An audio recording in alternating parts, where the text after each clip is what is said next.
Hey, hey, and you know it's lovely out here on this beautiful November morning. You know it's lovely. You know it's lovely. God ain't playing. What up, what up? It's your boy Zabari, the apocalyptist.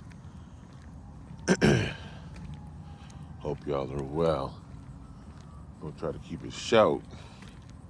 So everybody talking about the Astro World, Travis Scott. I know nothing of that kind of stuff. I've been out of rap too long, and that Travis Scott is definitely somebody that is out of my spectrum. you know. So, he one of them young dudes. I know he's super popular. I know he did a Fortnite concert, all that. And there we go, Cook. So of course, we know what happened at the Houston Astro World thing. Um, Houston cold too, because Houston got that where that boy was some siblings. The 9-year-old was dead, and the rest of the 3 siblings were living in a house by themselves in an apartment alone with the remains of their 9-year-old brother for a year. The same room. Look it up if you ain't seen it. But okay. Houston.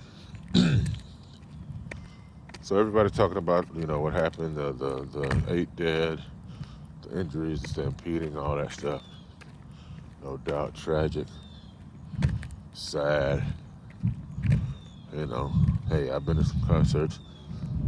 The closest thing I've been to like being in that many people, well, maybe not that many people, but in a situation where you're like next, like smushed up against people.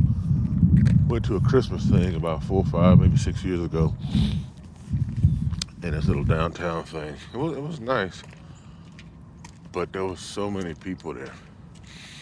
Like I'd never been in that so many people. Like me and my family had to hold hands. We had us and our 3 kids, and it's like we gotta make a chain because we had to get somewhere. And if you if you let go, you might be gone. Nobody was getting hurt. It didn't turn into anything, but it was just the thought, like, if it went down, if anything startled this crowd, you know, that's it. I see how it happened. And feeling that, uncontrollable sea of humanity. That's a scary thought. That's a scary thought. Um, but anyway, 3 levels: real, really real, trill. So we have, reality, the news. Reality is what you see on the news. Now we know that is a simulacrum of reality, but it's the details. Houston, Travis Scott concert, 8 dead, many injured. Investigations. There's a prior history. All right, we got that. Really real. Go up a level. And just from the imagery, just from the what I do know, and a lot of, you know, people are talking about the ritual aspects of it. This meant this, and you look there, that was that symbol, and I get it, we can do that. But the purpose of the reason why I break things down the way I do is the simplicity of it. To me, all of this, if it don't stack on into a practical framework, it got to be almost be like in plain sight almost. You shouldn't have to do too much digging. You can if you want, but that's the thing. The veil is so thin, is right in front of your face anyway. But anyway, second, remove my jacket. I don't want.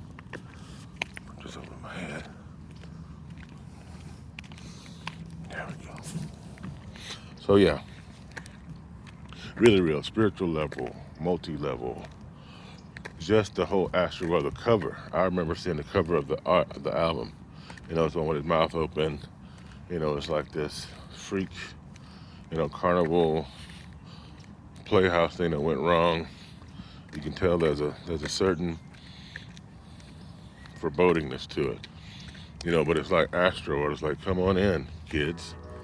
You know, the mouth, the mouth of hell. Um, and from what I can tell, the flying angel wings, burning wings, it's like he gets into that. He uses that. And the thing about it, he uses the crowd. The crowd is what I saw. Even before the show started during the daylight, the way the people were stampeding over the thing, it looked so much like The Walking Dead. It looked so much like The Walking Dead. These young people, it wasn't even excitement so much as like a compulsion. It was more of a compulsion, the way they looked in that daytime picture.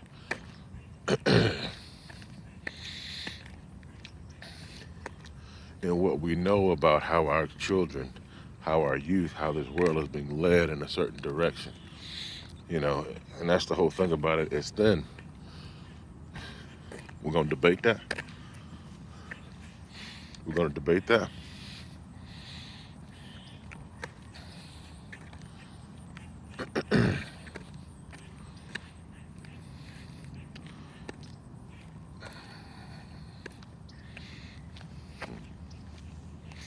And Trill, true and real. I have 4 young men in my house from 18 to 10. And I know that I have to, as the husband, as the father, the man of the house, the priest of my home, I know I have to look at that.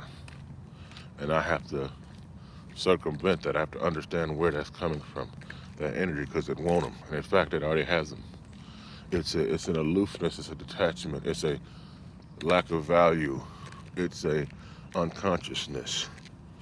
Numb the youth out to the point where they don't care about nothing. Therefore, they will do anything. To the point where they'll do something without even thinking about it. To the point where they'll do something because they were told to. The youth has always been impressionable, don't get it twisted. It's the progression, it's the resonance. It all continues on. It all started somewhere. So it's not even so much, oh, these kids, no, my generation was into some bull too, But again, it's where we're at now. That was old world. New world, things, miracles happen. New world, the unexpected happen. The unexpected is expected to happen because the connections are there. You make enough connections, the synchronicity, the novelty can come right through. That's what Terrence McKenna was talking about. The omega point of, can I pull it out? Chardin? The all connected points. When all points connect, the spirit can flow through where 2 or 3 are gathered. You see, the spirit gonna move regardless. But it depends on what spirit it is. You see, Fortnite concert. A big giant, he was out there performing. Metaverse just came through. Well, not just came through, but it's been birthed into the collective conscious in a more frontal lobe way. It's not in the recesses, it's now on the lips of many. So you see that. You see the metaverse. You see the Travis Scott connection to the metaverse. And I'm not even like accused. It's not even really about him. I'm not saying he's a grand orchestrator or whatever. So I don't even know. I'm just looking at the narrative. We don't watch news. We watch narratives. Remember that. So, like I said, that's just a simple way. That's how I look at everything. That's my little tool that I was given to process this world. What tools do you have? I hope you got something. And it grows and expands, and I'm refining it. But to me, it keeps my feet grounded, but it allows me to see on the multi levels. the real, what you see, the really real, the spiritual, subconscious, and then the trill, true and real. Everybody's truth is different, but reality is reality. Or you can flip flop, truth is truth, and people's reality are different. It's basically the union of your own personal, your own unique walk and perspective and situations combined with what's going on. So what am I doing about it? That's why I brought up my kids, because it's trill, because it's true and real. It's true that I'm going to have to, because like I said, the world won't. I'm going to have to navigate my kids on how to navigate this thing. And the trap is the allure. See, like I said, the way they was coming through that gate, the allure, compulsion. Like Seven Bomar says, a preference. The point is to make a people without a preference to be connected to God, without a preference to even be conscious. And the root is already in my kids, and I see it, and I'm dealing with it, and I'm battling it, and I'm trying to understand it, and I'm walking by faith, and I'm seeking the Most High. I'm seeking my Most High. Just a glimpse, just a reflection on what's going on. Hope y'all are well. Y'all take it easy. Later.